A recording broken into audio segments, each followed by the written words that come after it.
The council chamber floated above a dying red star, its walls made of transparent alloy, so every delegate could see the slow death of the sun outside. It was meant to remind all who entered that civilizations, like stars, burned brightly for a time and then faded into nothing. On this day, the chamber was filled with representatives of the oldest and most powerful species in the galaxy.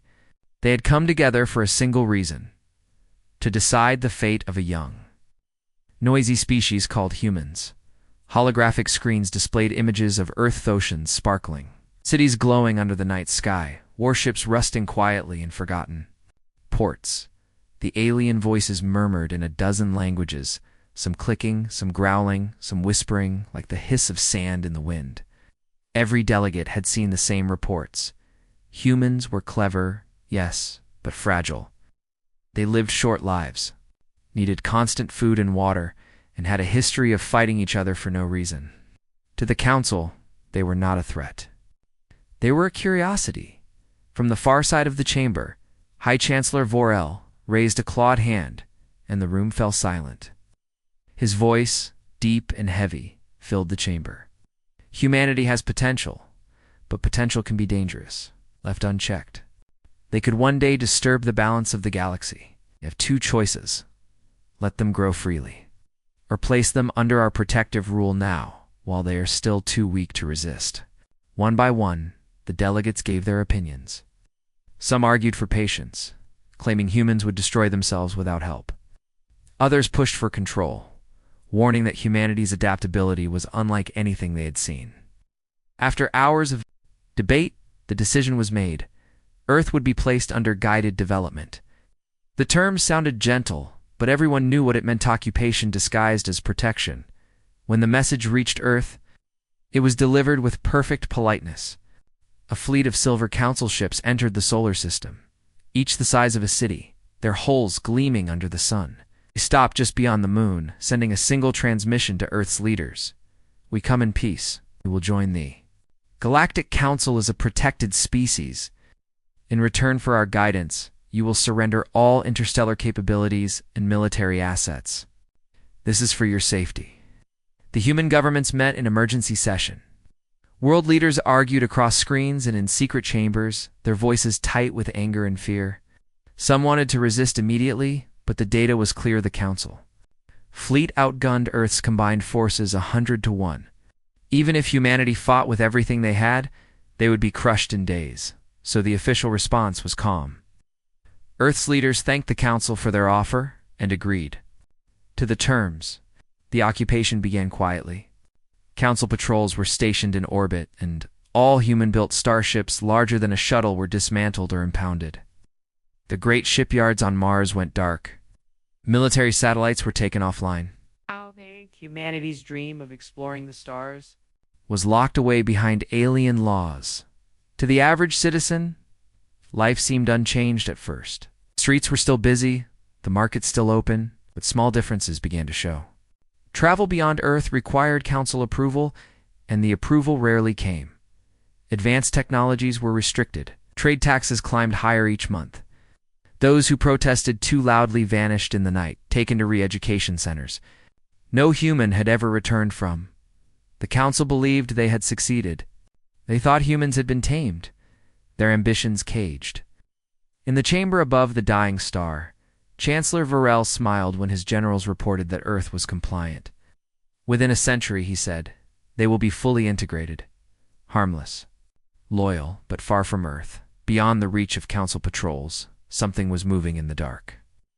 While the Council was busy dismantling Earth's warships, a few had vanished from the official records. Old freighters, forgotten military cruisers, and even half-finished carriers from the Martian docks had slipped away, hidden in asteroid fields and deep space shadows. On board them were men and women who had no intention of living under alien rule. They carried stolen technology, scavenged weapons, and a single shared belief that humanity's place was not on its knees. In the dark reaches of the Perseus Rim, a small group of these ships met in secret. Their leader, a tall man with storm gray eyes named Elias Kane, stood before his crew in the dim light of a cargo bay. "The Council thinks we're broken," he said, his voice low but steady. "They think they've put us in chains. They've made one mistake. They've given us time to prepare, time to remember who we are. When the day comes, we won't just break those chains. We'll wrap them around their throats." Back on Earth, no one knew these ghost ships existed. The Council didn't suspect a thing. The occupation continued, quiet and orderly, exactly as the aliens had planned. But out in the cold, far from the gaze of the galaxy's oldest powers, the first sparks of rebellion were beginning to burn. Once a spark takes hold in the darkness, it's only a matter of time before it becomes a fire, somewhere. In the silent void between the stars, humanity's war was already beginning. The Council just didn't know it yet. The Council fleet hung over Earth like a silver storm frozen in the sky. From the surface, the ships looked almost beautiful sleek curves of alien engineering, their hulls reflecting sunlight in soft waves.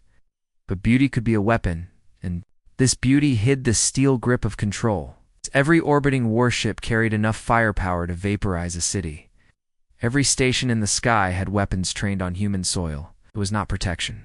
It was a reminder. The first months of occupation had been quiet, almost deceptively so. Council patrols moved through Earth's skies in measured arcs, their escorts descending only when summoned or when human air traffic came too close to restricted zones. The aliens were polite, precise, and completely unmoved by any human protests. If they were challenged, their responses were calm and absolute. "For your safety, this is necessary." What the Council did best was make their chains invisible. They offered new medicines that could cure diseases humans had battled for centuries. They improved energy systems, ending blackouts across the globe, even brought alien educators to Earth, offering free schooling in science and engineering, though certain topics, like military design or advanced propulsion, were carefully erased from the curriculum. Humanity was being fed, clothed, and healed. But only as long as it obeyed. The effect was subtle. People stopped looking at the stars the same way. The night sky, once a symbol of endless possibility, had become a cage made of light, every path watched by ships that were not their own. And still, the Council smiled, pretending this was peace. But not everyone accepted the illusion. In a hidden warehouse beneath the ruins of an old shipyard in Johannesburg, a group of humans met under flickering lights. The smell of oil and metal filled the air. A massive tarp in the center of the room covered something big, too big to have been built in secret without years of planning. Around it, engineers, former soldiers, and pilots stood in tense silence as a young woman stepped forward. Her name was Lyra Vance, a former orbital defense commander who had refused to serve under the new Council-appointed Earth Authority. She had been stripped of her rank and forced into hiding. Her voice was sharp with defiance. "The Council thinks we've forgotten how to fight. They think their laws and their gifts will make us weak, but we haven't been sitting still. Every month, every hour we've been building. And when we finish," she pulled the tarp away in a single motion. Beneath it stood a ship, not a cruiser, not a freighter, but a predator built from scavenged alien alloys and human ingenuity. Its black hull absorbed the light around it. Number, registration marks, no transponders, a ghost. "This is the Vigilant," Lyra said, "the first of her kind, and she won't be the last." The others stared in awe. Some smiled for the first time in months. Others clenched their fists, imagining the Vigilant prowling the stars, striking where the Council least expected. It wasn't just a ship. It was proof that humanity hadn't surrendered completely. Far from Earth, Elias Kane and his ghost fleet were moving too. They'd been gathering intelligence from deep space stations, trading with smugglers, and stealing Council tech piece by piece. What the Council didn't know was that human engineers could take alien technology and twist it into something the original designers had never imagined. They didn't copy, they improved. Elias stood on the bridge of his flagship, the Iron Vow, staring at a holographic projection of the solar system. Every Council patrol route, every supply line, every weakness was marked in faint red light. "They've built their cage well," he muttered, "but cages have doors, and doors can be opened." His crew, a mix of outlaws, ex-military, and Desperate civilians watched him closely. They knew the risks. The moment they struck the first blow, the council's response would be brutal. There would be no hiding after that. But they also knew something the council didn't. Humanity had been underestimated before. Back in the council chamber above the dying star, High Chancellor Varel received another report from Earth. Compliance levels were at 98%. Human industries were producing goods for the council's markets. Resistant cells were minimal and non-threatening. He read the report, then set it aside with a satisfied hiss. "It is as I predicted," he told the assembly. "Humans have adjusted. Time they will be grateful for our rule. But reports can lie. Numbers can hide the truth, because in the shadows of orbital scrapyards, deep beneath cities, and in the black between the stars, humanity was sharpening its teeth. The chains the council had wrapped around them were real, but they were also brittle in places. All it would take was the right strike at the right time to shatter them, and when those chains broke, the galaxy would finally see the one thing it had always feared about humanity, not their weakness, but what they would become when they were free." The Vigilant's first mission was supposed to be a test. Runa stealth passed through the asteroid belt to see if her cloaking systems could fool the Council's deep space sensors. But the universe rarely sticks to anyone's plan. 3 hours into the mission, the crew picked up a distress signal. It was faint, bouncing between the rocks, almost lost in the static. Lyra stood at the helm, her eyes narrowing. "Council?" she asked, though deep down she already knew the answer.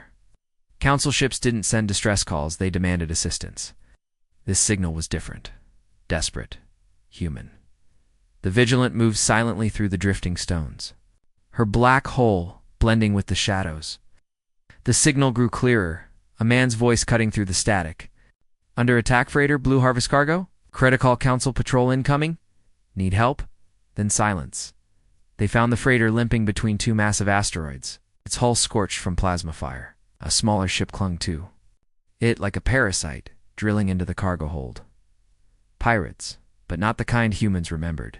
These were Council-sanctioned raiders mercenaries, allowed to prey on non-Council ships as long as they handed over their share. Lyra's first officer, a grizzled veteran named Rourke, leaned over the console. "We hit them now. We blow stealth. Council will know we're out here." Lyra stared at the freighter, then at the pirate vessel. "That ship has what I think." "It does. The Council can't get it. Power up weapons."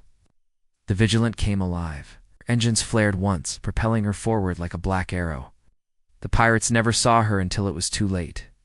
Twin bursts of railgun fire tore through their hull, and the parasite ship split apart, scattering burning debris into the void. The freighter's captain, a wiry man with a face full of scars, appeared on the comms. "You've got no idea. What you just saved? Cargo's not food or fuel. It's tech. Human-built. For Earth, that changed everything." Lyra ordered the freighter to follow the Vigilant to a hidden rally point near Jupiter's shadow. But even as they moved, Rourke's voice cut through the tense quiet. "Multiple contacts, Council. Patrol ships closing fast." The chase was relentless. Council interceptors cut through the asteroid belt like wolves through snow, their weapons lighting up the rocks. Lyra wove the Vigilant through narrow gaps, letting the asteroids shield them from incoming fire. Twice, she ordered sudden bursts from the ship's engines to slip between converging patrols. By the time they reached Jupiter's shadow, the freighter was trailing smoke. But there was no time to rest. Elias Kane's iron vow emerged from the darkness like a giant waking from sleep, her hull blackened by years of battle. His voice came over the comms, calm and steady. "You're not supposed to be here yet, Commander Vance."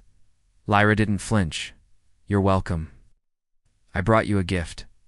When the cargo was transferred, Elias saw what it was, a half-complete schematic for a new kind of drive system.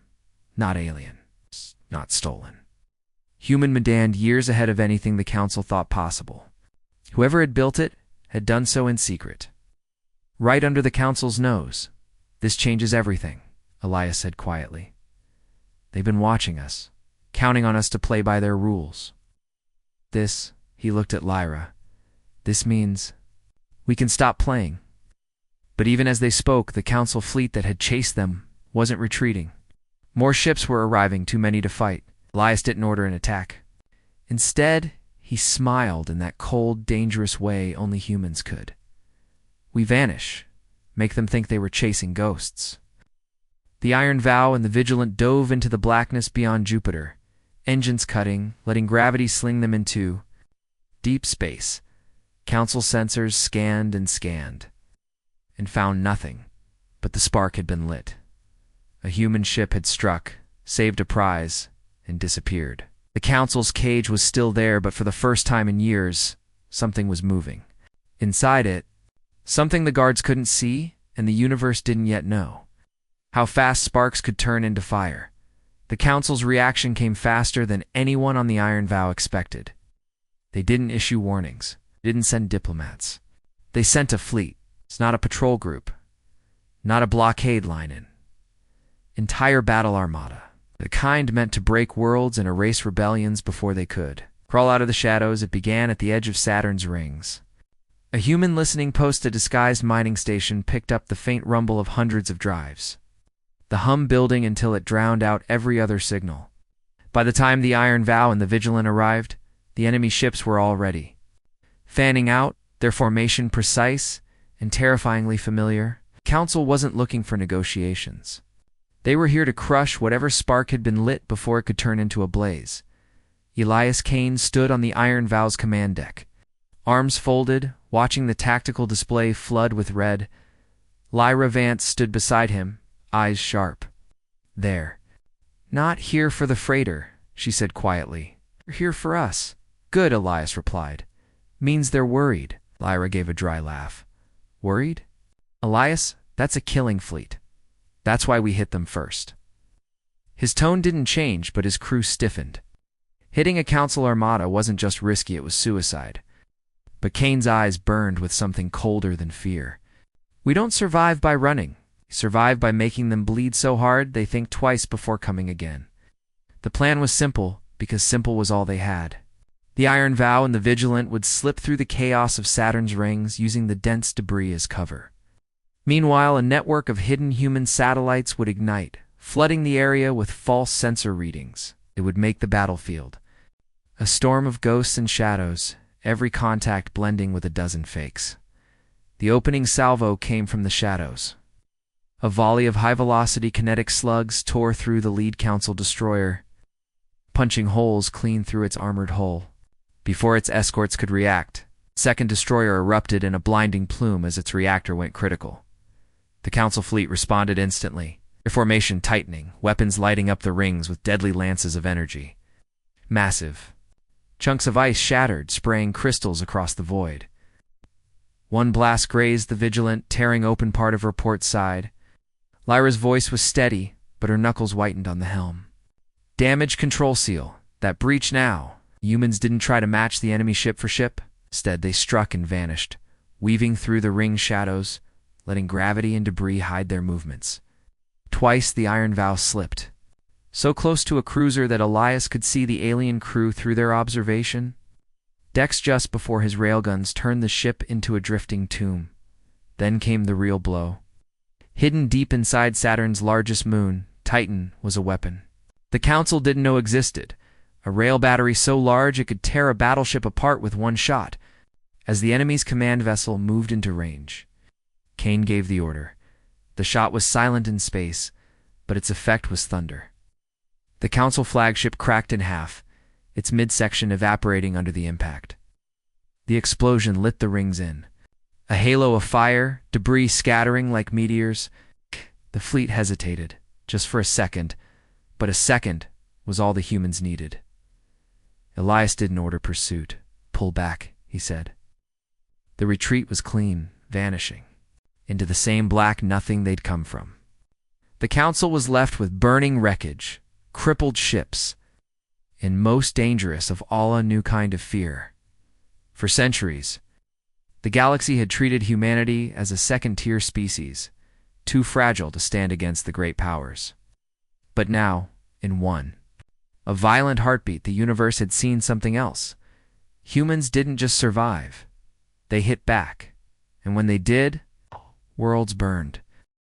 The Council never declared war. Officially, no such thing existed. Every news broadcast across the core world spoke of isolated human aggression and necessary peacekeeping responses. The word war was never used, because using it would mean admitting the truth humanity had stood up to the Council's fleets and not been crushed. But in the cold, silent lanes between the stars, war was exactly what it was. The fighting shifted. From massive fleet clashes to something far more dangerous whispers in the dark. Assassinations, sabotage runs, and sudden ambushes that left ships drifting as burnt-out husks. Trade convoys disappeared without trace. Fuel depots exploded in the night. Entire research stations went dark, only to be found later, with no survivors. On Earth, the governments pretended life was normal. Civilian news feeds showed sports games, city festivals, and the latest breakthroughs in medicine. But in the hidden bunkers below London, New York, and Nairobi, human military leaders met in shadowed rooms, speaking in coded reports and silent gestures. Elias Kane and Lyra Vance were at the center of it. The Iron Vow was no longer just a warship, was a ghost, never staying in one place, never following a predictable path. One week it was seen near the asteroid colonies of Ceres, striking a Council supply fleet. The next, it appeared deep in alien territory, destroying a communication hub before slipping away without trace. The Council fought back in kind. Human colonies along the edges of known space began vanishing. No distress calls, no wreckage, just gone. Every disappearance carried the same message, whispered through the channels humans had learned to monitor. Stay down, or you'll disappear too. But instead of fear, it only hardened resolve. Kane knew the truth humanity couldn't afford. To let the Council dictate the rules? That's why he approved missions no sane commander would sign off on. Lyra led a strike on the Keltheran shipyards, crippling their production for months. Another crew infiltrated a Council weapons lab and stole data on a new kind of energy weapon, one that could slice through human armor like paper. That data now sat locked in a secure vault under the Iron Vow's main deck, waiting for the right hands to turn it against its creators. The most dangerous mission came late in the cycle. Intelligence intercepted a message from a Council faction suggesting there was unrest within their own ranks. Not everyone agreed with the war, with the lengths the Council was going to erase humanity's rise. Kane saw opportunity. If they could reach those dissenters, turn them into allies, the balance of power could shift. But the risk was enormous. The meeting would take place on Verith Prime, a heavily monitored Council capital world. Getting there meant slipping past dozens of patrol lines, each with scanners tuned to human life signatures. Lyra volunteered to lead the infiltration team. Kane didn't try to stop her. He knew she'd go whether he approved or not. The team disappeared into the dark. Days passed with no word. Then, without warning, the Iron Vow picked up a faint signal and encoded human distress. Beacon coming. From inside Verith Prime's security zone, Kane ordered the ship enclosed, knowing it was a trap, but also knowing they couldn't leave their own behind. They found Lyra's team, what was left of it. Only 2 survivors remained, battered and bleeding, and they brought news that made Kane's blood run cold. The Council wasn't just planning to contain humanity anymore. They were preparing something bigger, something final. They called it Operation Cinder. It wasn't meant to win the war. It was meant to end humanity entirely. The name alone was enough to chill the blood. Cinder as in nothing left but ash. Lyra's voice was ragged as she explained what she'd learned before her capture. The Council had built a fleet and secret one, not listed in any public records, not seen by any outside race. These ships weren't designed for battle in the usual sense, weren't carriers or war cruisers. They were planetary burners.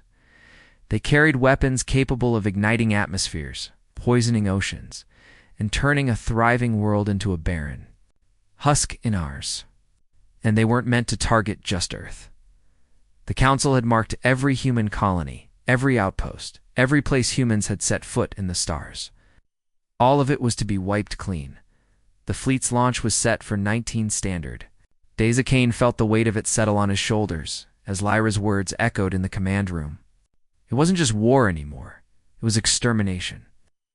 He stared at the map projected in front of him, glowing dots marking human worlds scattered like fragile embers across the void. Each one was now a target. The Iron Vow had been outnumbered before, but this was something else entirely. Even if they rallied every human ship in the fleet, they would be crushed head-on. The only way to stop Cinder was to break it before it launched. That meant going into the heart of the Council's most guarded territory where their secret fleet was being built. Every officer on the Iron Vow knew what that meant. No reinforcements, no rescue. They'd either succeed or humanity's story would end. Plans were drawn in silence. They wouldn't just attack. They would dismantle the entire operation from the inside out. Lyra proposed infiltrating the fleet's command center, planting viral code in the AI cores to turn the ships against each other. Kane added something even riskier, overloading the primary fusion lines in the shipyard's power grid. If both plans worked, Cinder would collapse before it ever left dock. If either failed, they launched under the cover of a decoy battle. Human forces staged a brutal, high-profile skirmish near the rim, drawing the Council's attention and fleets away. From the core, the Iron Vow slid into the shadows, silent and dark, running on minimal power. Verith Prime's security lines were tighter than anything they'd faced before. Every ship was scanned 3 times. Patrols crisscrossed the void, and orbital platforms bristled with weapons. The Iron Vow came within meters of detection twice. Once, when a patrol frigate drifted so close the crew could see the glint of its observation drones. Finally, they reached the shipyard, the view through the Iron Vow's forward window froze the crew in silence. Hundreds of massive vessels floated in perfect lines, their hulls black and gleaming like predators in the dark. Each one was larger than Earth's biggest dreadnoughts, their weapon mounts pulsing faint red, as if they were already hungry for fire. The infiltration began. Lyra led her team in stealth pods, slipping past the outer defenses and into the command spire. Kane stayed on the Iron Vow, watching the clock tick down as every second brought the risk of discovery. Inside the spire, the air was cold, the corridors lit by an eerie blue glow. The alien consoles were unfamiliar, but Lyra moved like she'd trained for this moment her whole life. The viral code began uploading, slowly at first, then faster as the AI systems unwittingly assisted the process. But on the Iron Vow, alarms blared. A patrol had spotted their position. Kane's voice came over the comm. "Lyra, you're out of time." Her answer was steady, then "Stall them." The Iron Vow roared to life, cannons blazing, tearing into the patrol ships before they could signal the fleet. Kane drove the ship into the heart of the shipyard, weaving between unfinished hulls and blasting support struts apart. The entire place shuddered under the strain. Lyra's final keystroke sent the viral code rippling through. The Cinder fleet. One by one, the great black ships powered up, not to target human worlds, but to turn their guns on each other. The first explosion lit the void like a dying sun. Then another, and another. Kane gave the order to detonate the overloaded fusion lines. The shipyard erupted in a chain of white-hot blasts, fire and debris scattering across the stars. The Iron Vow barely escaped, its hull scorched, systems failing. But as the crew looked back at the ruins, they knew Cinder was gone. For now, because the Council would never forgive what humanity had done.